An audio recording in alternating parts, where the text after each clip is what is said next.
I'm in lockdown. Monday to Friday, it feels the same to me.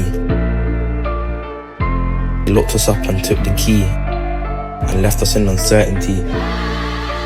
They took my freedom. It's a burglary. But I got my head together and turned this curse into a blessing. I got my head straight. Started working to build a better me. Because behind every single setback there's an opportunity. But now I've changed for the better.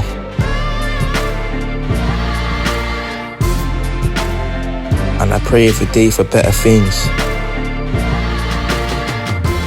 The start of lockdown, I felt like it was gonna never end.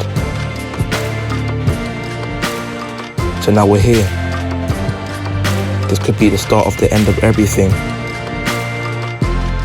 We've been taking lots of L's. Now let's make better wins.